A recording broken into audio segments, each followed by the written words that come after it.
must believe me. There's no must about it. It's a bunch of lunacy, and I want to forget that last night even happened, all right? No, Ethan, I know what I saw. And I know what I heard in that editor's apartment. Gwen and Rebecca were the ones who sent the information to the tabloid exposing your true paternity. You never stop, do you? There was a photograph of Rebecca and JT in bed together. And when I was there, the phone rang, and it was Rebecca leaving him a message, and that's when I spoke to her and Gwen. They sold you down the river. They were the ones who betrayed you. Why won't you believe me? There is proof that Gwen and Rebecca sent the information to the tabloid. You're giving me a headache. I know what I saw, Ethan, and I know what I heard. Gwen has been lying to you. She has betrayed you for years. You can't stay with her. Don't you get what this means?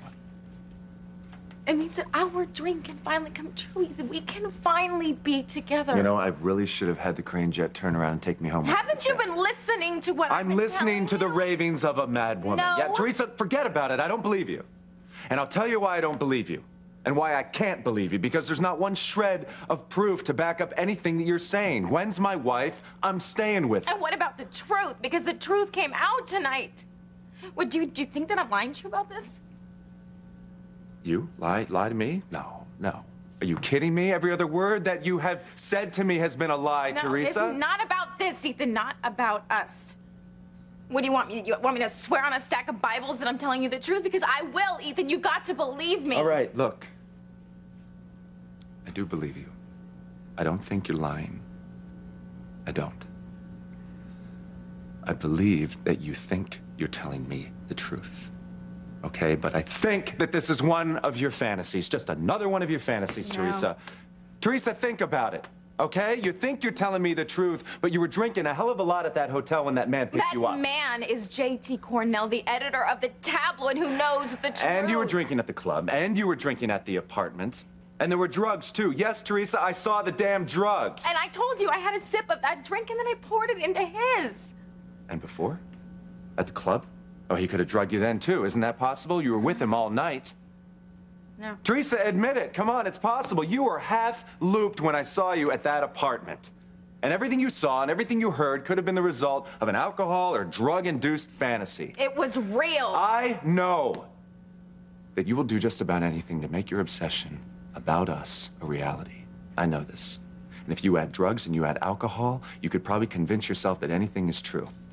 Maybe your imagination was working overtime, Teresa, but that's all it was. I'm sorry, if you expect me to dump Gwen and to just run into your arms as the result of some fantasy that you had when you were blitzed, wrong. Don't make excuses, okay? I know what I saw, and I know what I heard. It was all real. You were drunk. No. Teresa, let's get this straight right now. I'm tired of going around in circles about this, all right? I am not leaving Gwen. And I don't believe that she and her mother had anything to do with telling the tabloids about my mother and Sam. You must. If anything that you're saying is true, that means my life has been a lie. The whole damn thing a lie. It's bad enough that my mother didn't tell me about my real father. Now, if Gwen was actually the one that told the tabloids about my true paternity, well then hell, my wife has been lying to me all this time. Will you please just drop the whole subject? Every single time we go round and round about this, guess what?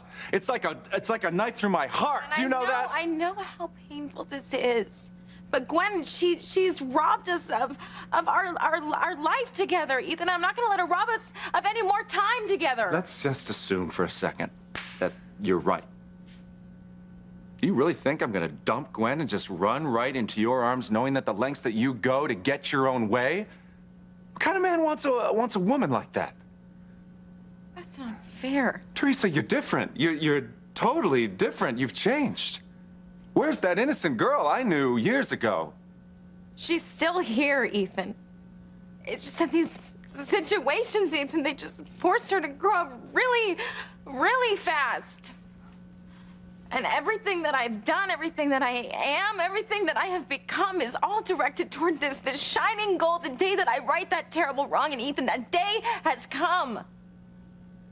Oh. We were both betrayed. Ethan, Gwen, she stole my life. I mean, instead of living in joy with you, I've become the woman that you say that you despise. I'm hard, I'm obsessive, I'm desperate. But I can change. Because the girl that you fell in love with, she's right here. And everything that I do and everything that I will continue to do will all be worth it once I get you back. I can't do this anymore. I can't do this anymore. Will you please just let this go? Let it all go. No, never. Can we please get some sleep then? I've been up all night. Please, can we rest? No, you know what? I'm not tired. You know what I think we should do is just get everybody together, get out of Rome and go back to Harmony. Teresa, we can't do that until we figured out what the hell is going on around here. If that email is serious, then I don't know, someone's in mortal danger. All the more reason to get everybody together and just go back to Harmony. It's not that simple. We Ethan, can't. I want to go home. No one can go anywhere. I went back down to the catacombs to search for Whitney. I mean, I searched everywhere I'd been, everywhere I'd seen her before. She's vanished. I know she's in danger. Okay, we can't leave Rome until we find Whitney. I searched the catacombs as well as I was able. I mean, they go on for miles, but there's no sign of Whitney anywhere. Well, she has to be all right, Chad. Well, I don't know. When I talked to her down there last time, she said she wanted to die. Well, that's not going to happen, okay? Because I've contacted Crane Security, and they're doing everything they can to find her. Thank you, Teresa, but I can't stop looking. I'm not leaving Rome. I don't think any of us can. I mean, look, we're stuck in the middle of some evil person's plan, and we're not going to leave until we figure out what's going on. What if all this danger follows us wherever we go? And we need to figure out who's behind this plot. And we need to find Whitney. Have you talked to Dr. Russell or Julian? Well, no, not yet. I mean, you know how they are. As soon as they find out what's going on here, they're going to jump on the Crane jet and be here in a few hours. Yeah. And that's all we need is 2 more possible victims coming to Rome.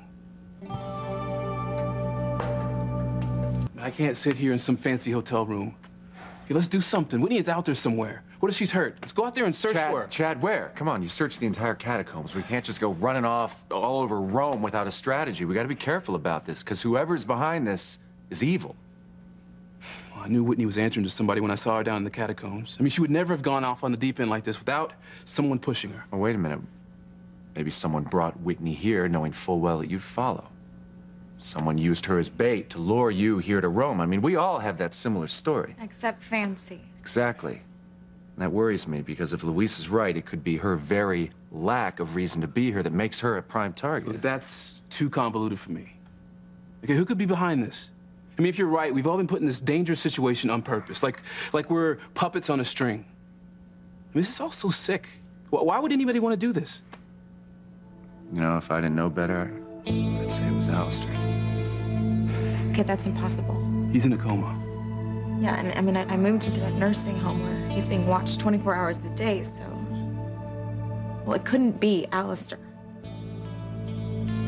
Could it?